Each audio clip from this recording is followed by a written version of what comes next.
Mesdames et messieurs, bonsoir.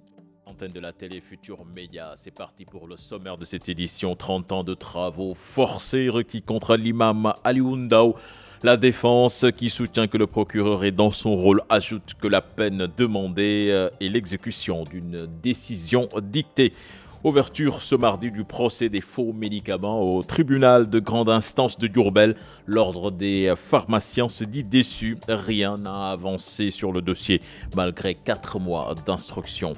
L'UNACOIS ISL qualifie de fausse information une probable hausse des denrées de première nécessité. Son bureau national parle plutôt de stabilité des prix durant le mois de Ramadan. Et puis le ras-le-bol des animateurs polyvalents de la case des tout-petits. Ils sont très remontés contre leur hiérarchie.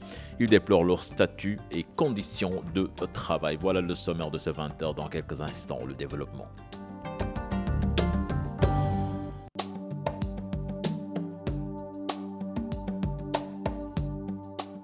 Bienvenue à toutes et à tous. Ce procès pour terrorisme au Sénégal, le procureur de la République requiert 30 ans de travaux forcés à l'encontre de l'imam Aliou Ndao, à l'encontre de Mactar Diokhane et des 10 Sénégalais qui s'étaient rendus au Nigeria. Le parquet demande des travaux forcés à perpétuité.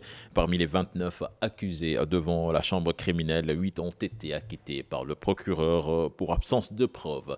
Aminata Mbaresso pour les détails. Le procureur de la République a eu la main lourde.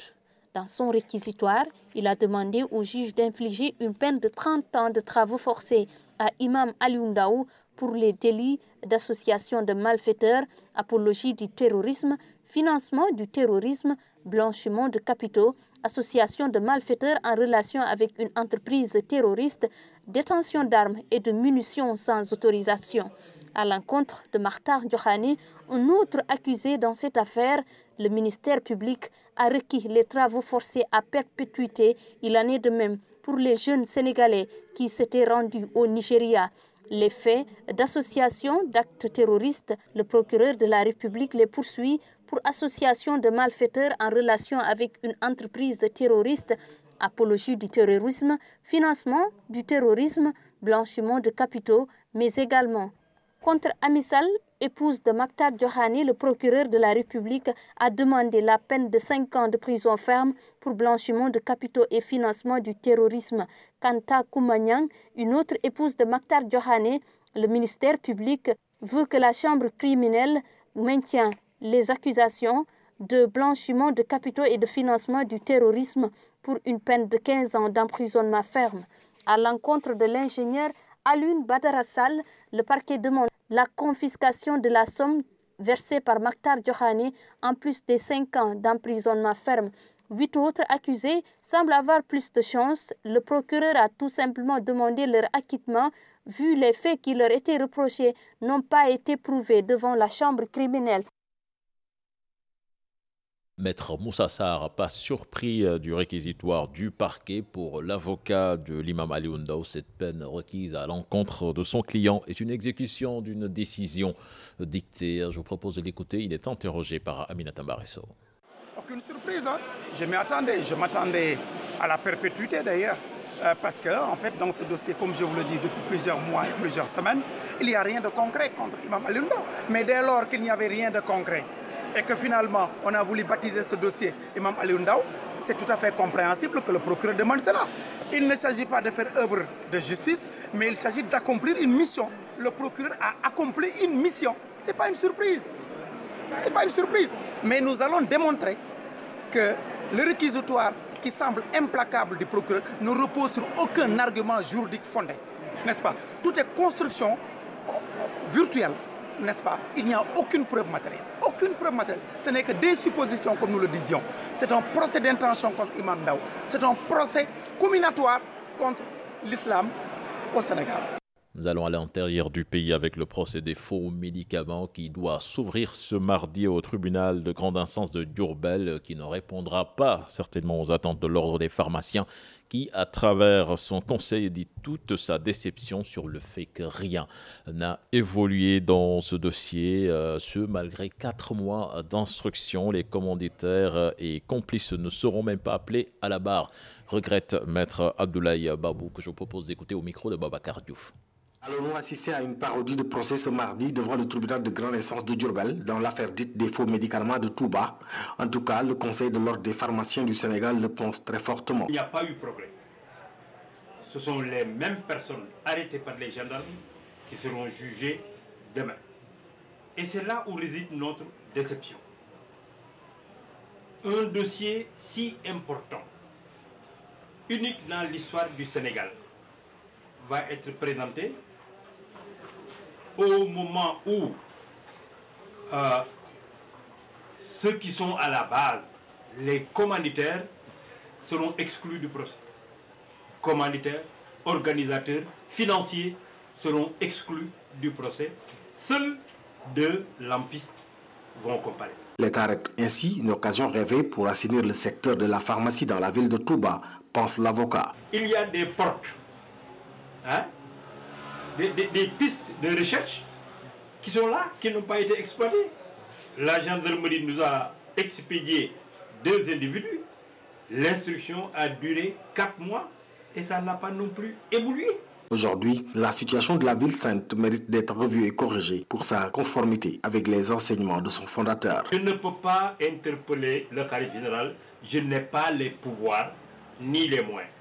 Moi, je constate une situation de fait. 1, en tant qu'avocat, à travers ce dossier.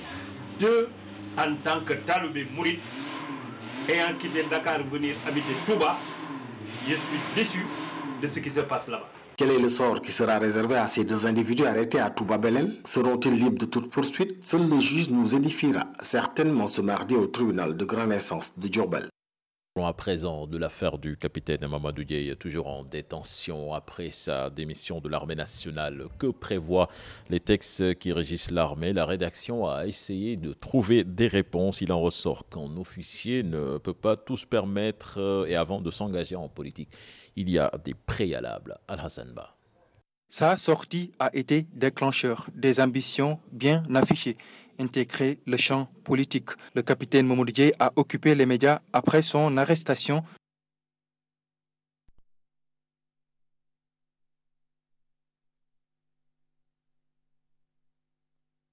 Il aurait commis une faute.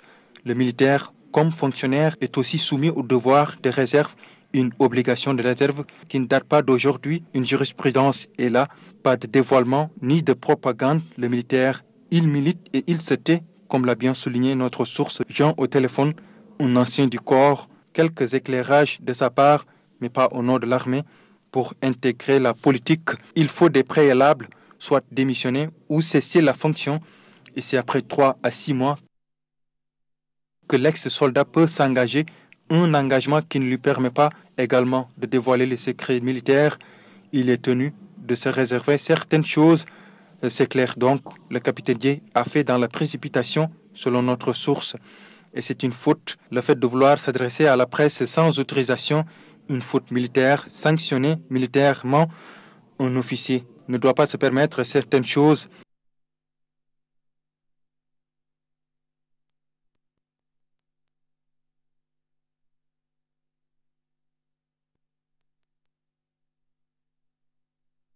Al-Hassan Ba, la menace de la cybercriminalité plus que jamais présente. D'après Cheikh Bahouman, des acteurs de la lutte, les jeunes sont sensibilisés et les moyens renforcés. Il s'exprimait ce lundi à l'occasion d'un forum sur la cybercriminalité. Je propose de l'écouter. Il est interrogé par Mambiram Diouf. Les jeunes doivent davantage être sensibilisés sur les dangers qu'ils encourent par l'utilisation de ces nouvelles plateformes. Que ce soit les réseaux sociaux, mais tous ces forums sur lesquels les jeunes interviennent. Et à ce niveau-là, l'État fait tout à travers des structures qui existent déjà, l'ADIE, mais également le ministre en charge du numérique. Récemment, nous avons convié des collégiennes, des lycéennes pour un peu les sensibiliser sur ces nouveaux phénomènes de cybersécurité dans les réseaux sociaux. Et c'est pour moi la seule manière de pouvoir lutter contre ces abus qui existent dans ces espaces. Et encore une fois, je pense que la jeunesse sénégalaise est bien outillée pour vraiment faire face à ces nouveaux phénomènes, parce que les formations qui sont dans les lycées ou bien dans les universités de plus en plus sont mis à jour pour vraiment permettre à ces jeunes de pouvoir agir dans cet cyberespace de manière responsable. Dakar souffre de la pénurie d'eau dans certaines zones touchées. Les habitants sont très remontés par la SDE qui, selon eux, n'a pas respecté sa promesse. Les camions citernes promis se font désirer et la demande est très forte. Un reportage signé Cheikh Diop et Pape Sangoné Mbaye. Liberté 4, un quartier touché par la pénurie d'eau due aux travaux de l'usine Keur Momar Sarr. Aucune trace de camion citerne annoncée par la SDE. Seule alternative pour les populations, cette unique borne fontaine. Nous n'avons pas encore vu de camion citerne depuis le début de la pénurie. C'est pourquoi chaque jour je viens ici pour chercher de l'eau. L'attente a été longue. Pour cette dame, son nom est Fatou Niane. Elle a quitté Niaritali à la recherche du liquide précieux ici à Liberté 4. Aujourd'hui, nous n'avons pas vu l'ombre d'un camion citerne. Pourtant, hier, le quartier était bien servi. Cette pénurie d'eau dans certains quartiers de Dakar fait l'affaire des charretiers, très sollicités pour ce transport du liquide exposé aux microbes. Nous sommes obligés de consommer cette eau, mais une fois à la maison, on met de l'eau javel. Cette eau n'est pas du tout potable. Je n'ai pas le choix, mais je l'utilise juste pour mes tâches ménagères. En attendant la fin des travaux de l'usine Keur Momar Sarr et le retour à la normale, les populations devront prendre leur mal en patience. Et puis la pénurie d'eau qui a fait grimper le prix du liquide précieux dans les bornes fontaines à Grand-Yoff. Des vendeurs d'eau se disent obligés de doubler les prix pour s'en sortir. Ailleurs, des bonnes volontés proposent gratuitement leurs services. Un reportage d'Aïssa Toupaï, certainement que vous suivrez dans nos prochaines éditions. Polémique autour d'une probable hausse des prix des denrées de première nécessité. L'UNACOIS Yessal parle d'une fausse information. Son bureau national informe une stabilité des prix durant tout le mois de Ramadan. Ces associations de commerçants et opérateurs économiques soutiennent avoir procédé à des vérifications. Ils ont par ailleurs saisi des organes de contrôle. Là-dessus, je vous propose d'écouter l'un d'eux, le bureau national plutôt, au micro de Maïmouna Ndiaye et Pape Sangoné Mbaye. C'était ce matin lors d'une conférence de presse. L'augmentation des denrées de première nécessité ne sera pas appliquée. L'UNACOIS Yessal prend l'opinion à témoin. Le Bureau national de l'Union dit se démarquer de toute position anti-économique. Nous avons le droit d'informer la population de nos constatations sur au moins 2 points. L'impossible pénurie durant le mois béni de Ramadan. La non-hausse des prix des denrées de première nécessité. Eux, ils ont le droit de dire ça. Nous leur donnons cette faveur. Mais nous avons une attitude qui est différente de celle-là. Quant au mécanisme de suivi et de contrôle, ces commerçants et opérateurs économiques demandent au ministère du Commerce de rester vigilant. Pendant 4 ans, je peux dire que le ministère du Commerce ne travaille qu'avec une infime partie des commerçants du Sénégal, moins de 10%. Oui. Maintenant, le ministre du Commerce doit ouvrir les yeux parce que nous sommes UNACOIS Yessal qui représentons 90% des commerçants du Sénégal. En attendant des mesures concrètes, l'UNACOIS Yessal reste convaincu qu'il est impossible de parler de pénurie à l'approche du mois béni de Ramadan.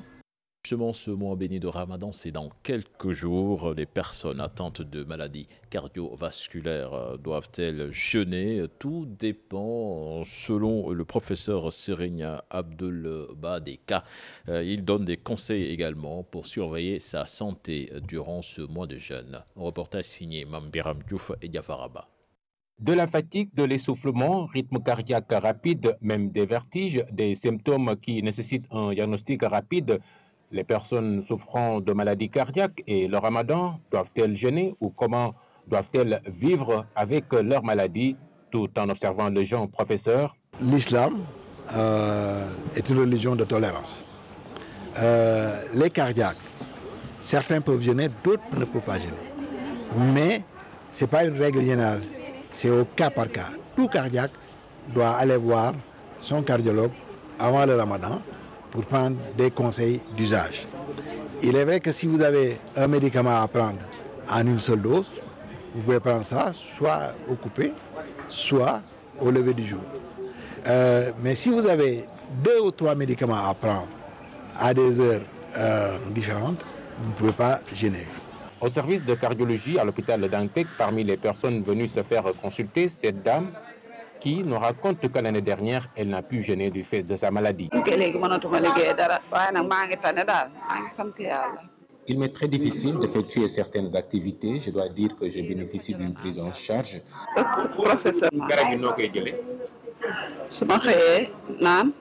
Je respecte quand même la prise de médicaments 1 fois la nuit et 3 fois le jour.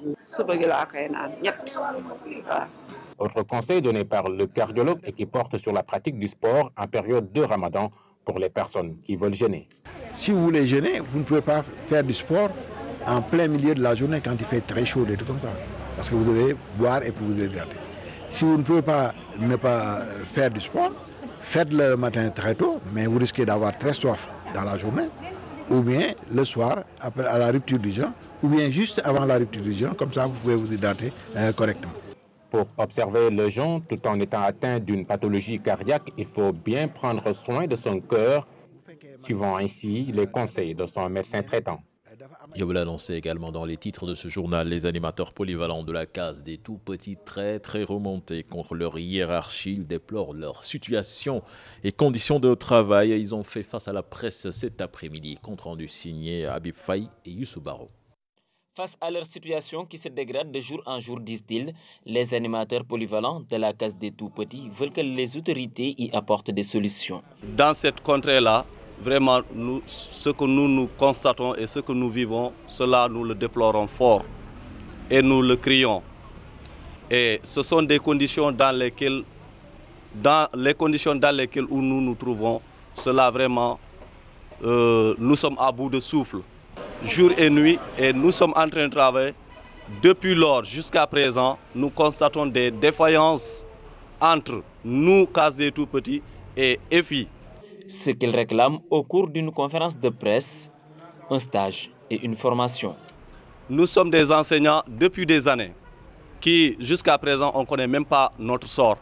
Et cela fait des années. Notamment, il y a 5 ans, d'autres parmi nous, ils ont 5 ans, d'autres, ils ont 4 ans, d'autres, ils ont 3 ans, d'autres, ils ont 2 ans. Jusqu'à présent, on ne connaît même pas sur quoi nous sommes en train de faire. Nous demandons l'insertion, que tout cela soit appelé pour une formation correcte et une formation normale. Un combat déjà entamé, ces animateurs ne comptent pas baisser les bras pour de meilleures conditions de travail. Nous sommes des bénévoles, nous l'avons accepté. Mais actuellement, dans les conditions où nous sommes, mais quoi qu'il en soit, mes chers, un homme qui travaille, il faut qu'il ait un gagne-pain au moins. Tous des bénévoles depuis 5 ans, ces animateurs polyvalents de la case des tout-petits ont manifesté leur colère. Ils déplorent leur situation actuelle et souhaitent que l'État leur tende la main. La marche des populations de Déni Malik Gueye à Diamniadio, elle réclame des indemnisations à propos de leurs terres englouties par le pôle urbain de Diamniadio. Pour le délégué général des pôles urbains, il n'existe aucune forme de spoliation. Ousseynou Thiam, Ahmadou Bamba Samba. Les populations de Déni Malik Gueye ont encore battu le macadam pour déplorer ce qu'ils considèrent comme un empiètement du pôle urbain de Diamniadio sur leurs terres. Très en colère, ces populations parlent de dilatoire du délégué général par rapport à leur indemnisation. Ce que nous réunit tout le monde ici aujourd'hui, c'est notre énième interpellation vis-à-vis du pôle urbain concernant son délégué Seydou Sissal, qui nous a longtemps traîné, je veux dire. Parce que depuis longtemps, on a eu à faire avec lui des négociations, des tractations, mais rien jusque-là, on n'a pas eu gain de cause. Il est sorti récemment pour dire que les terres où ils ont pris là-bas, c'était des terres qui étaient abandonnées, c'était des terres auxquelles les cultivateurs n'avaient même pas de gain concernant leur récolte. Ils ne parvenaient pas surtout à dépasser 400 000 francs, alors que ceci constitue vraiment une fausse affirmation, quoi. Des accusations bâties en brèche par le délégué général des pôles urbains. Avant le démarrage des travaux, l'État était conscient du fait qu'il y a des villages qui jouxtent sur le pôle. Et pour tous ces villages, des terres ont été réservées pour leur extension. Il y a toujours dans le pôle tous les terrains qui relevaient du domaine national, mais qui faisaient l'objet de vergers, parce que ces terrains du domaine national étaient occupés soit par des constructions, soit par des aménagements, soit par des installations, soit par des plantations, soit par des cultures. La loi prévoit que ces terrains, avant de prendre en possession le pôle, les impenses sur ces terrains, c'est-à-dire les peines et soins sur ces terrains, doivent être recensés par le préfet.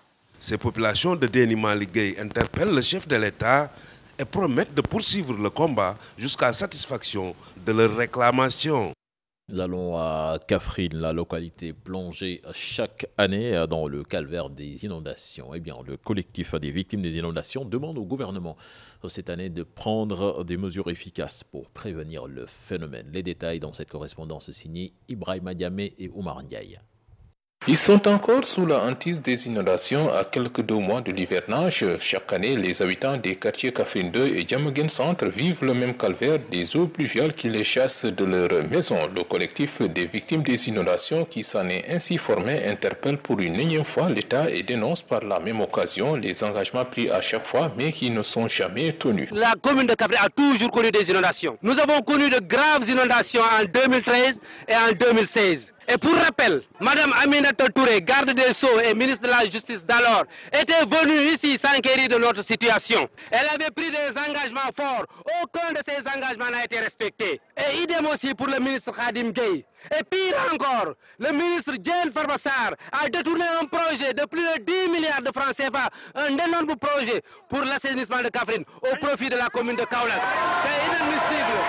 Des solutions cosmétiques de recasement et des aides alimentaires qu'ils qualifient de médecins après la mort, ces victimes des inondations disent ne plus en vouloir. La solution durable, cette solution pérenne, c'est une solution définitive. Ce n'est pas la distribution des vivres, Monsieur le Président.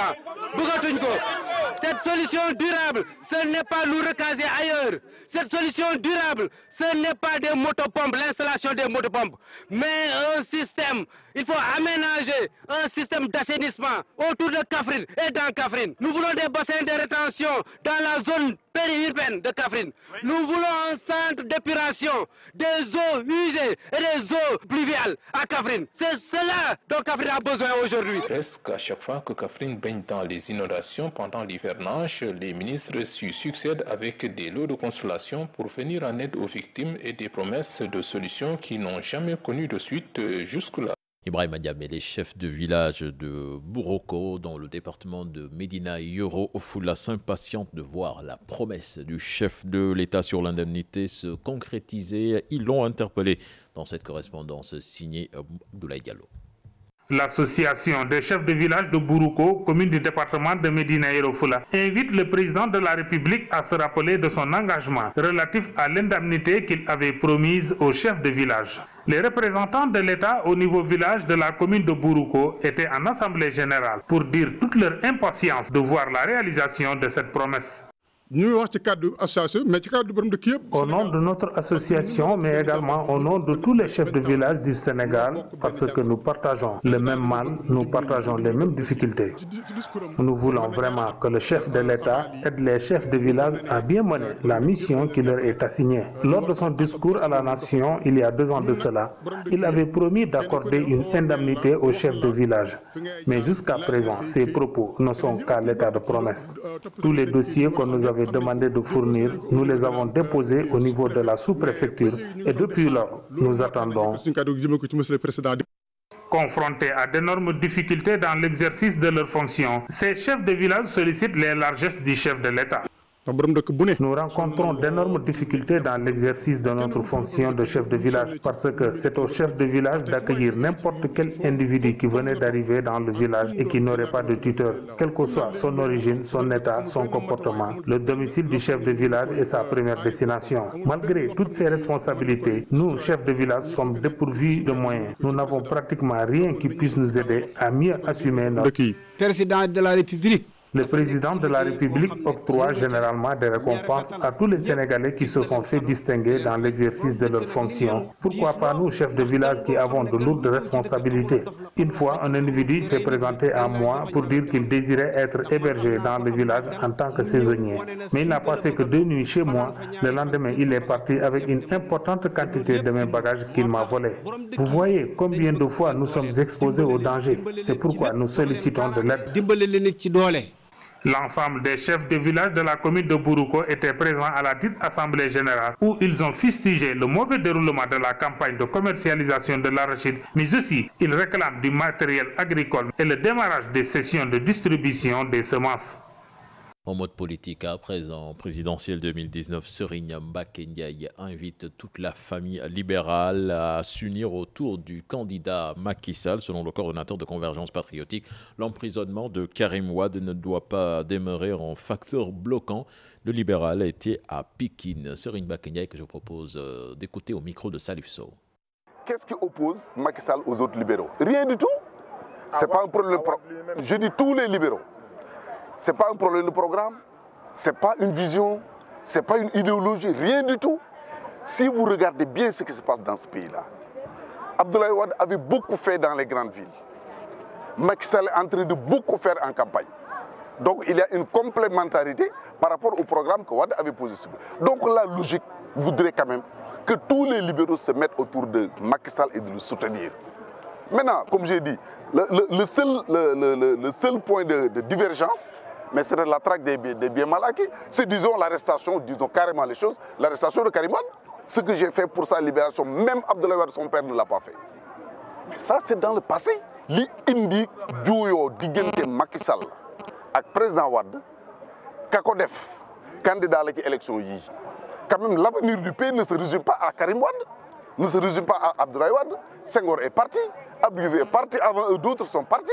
Mais il faut que ce pays continue à être construit par les fils de ce pays-là. Wade qui nous disait, faites tout pour garder le pouvoir pendant 50 ans. Il a fait 12 ans. Il a un fils qui va faire 12 ans, Inch'Allah Rabbi.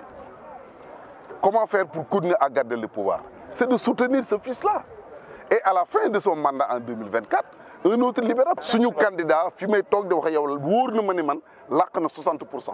Puis l'État du Sénégal a investi plus de 300 milliards de francs CFA pour développer et désenclaver le département de Podor. Et c'est l'apériste Mbaye Ndiaye qui le dit. L'ancien maire des Parcelles Assainies a aussi attaqué les détracteurs du pouvoir et défend le bilan agricole du chef de l'État. Selon lui, rien que la production arachidière de notre pays est passée de 360 000 tonnes à 1 400 000 tonnes. C'est un reportage signé Ousseynou Diop et Habib Seck.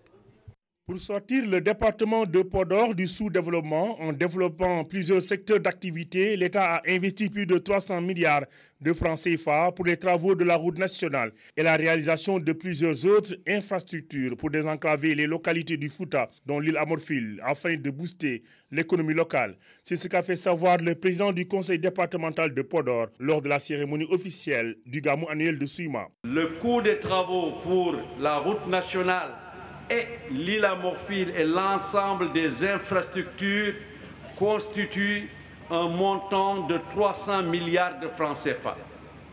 Je crois que ça c'est excessivement important et monsieur le ministre d'État dit au président de la République qu'il a les remerciements de Podor. Pour le ministre d'État Mbaye Ndiaye, qui appuie ainsi les propos de Mamadou Dia, Podor est en avance sur beaucoup de villes du Sénégal grâce à l'engagement du chef de l'État Macky Sall. Ici à Podor, à travers les grandes infrastructures routières, plus de 300 milliards d'investissements dans le Podor, cela prouve simplement que le président de la République sait quel rôle Podor a joué dans l'histoire du Sénégal. Répondant aux détracteurs du régime en place, Mbaye Ndiaye souligne que même le secteur agricole a fait des pas de géant avec une production record cette année qui dépasse 1 400 000 tonnes. 2004.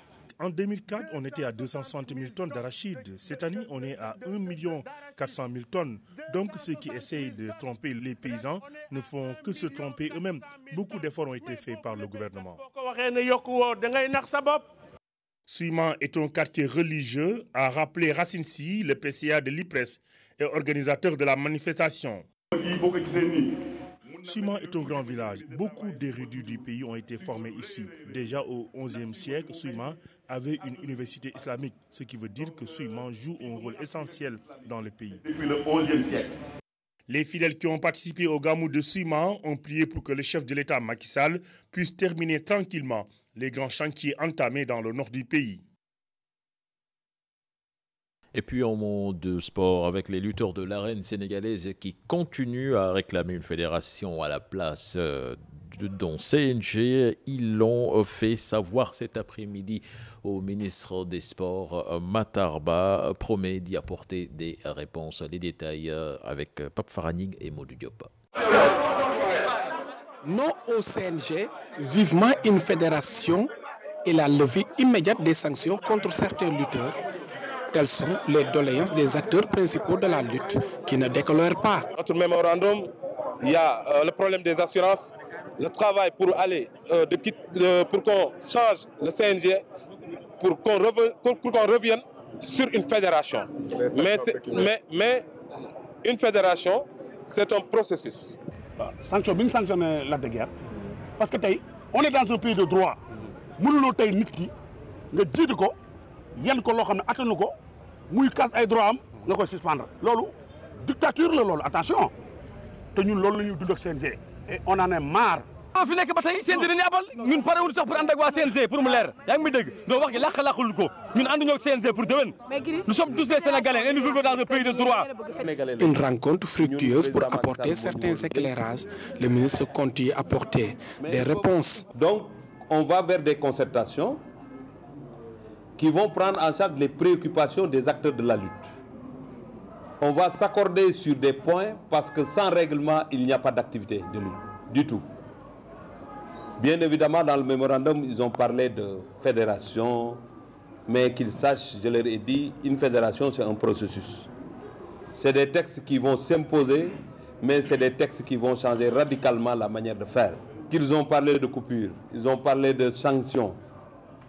Quand j'ai été interpellé par quelqu'un me parlant de la sanction de l'acte de guerre, je leur ai dit, vous n'attendez pas de moi que je réponde. Parce que même si j'étais le président du CNG, quand on t'interpelle, c'est des structures qui parlent de ça, il n'y a pas de réaction immédiate du tout. Malgré toutes ces assurances, les lutteurs ont décidé de poursuivre le combat si rien n'est fait. Voilà un plan d'action. Dañu am lenn luñ ci exclure amuñu lenn luñ ci exclure kilifa la ñu bokk même génération ñu gis discipline yu bëri yu fi nekk tey bi mu ñëwee da ko recadrer mais ça ne peut pas dire que ñun suñu ay plan d'action suñu problème yi ñu ko tegal bu ci taxawul bu ci validéwul li nga xam ne moo nekk teew mu teew non li ñu nekk dañ ciy continuer de. Au sortir de cette rencontre, d'autres sont prévus pour des réflexions approfondies afin de trouver des solutions à ces doléances. Faranig, merci. C'était le dernier élément de ce journal. Prochain rendez-vous pour l'information. Ce sera à 0h avec nous tout en images. Mais ne ratez pas votre spéciale Coupe du Monde. Ce sera à la place de votre magazine Sport à la une. Excellente suite de programme en compagnie de la Télé Futur Média.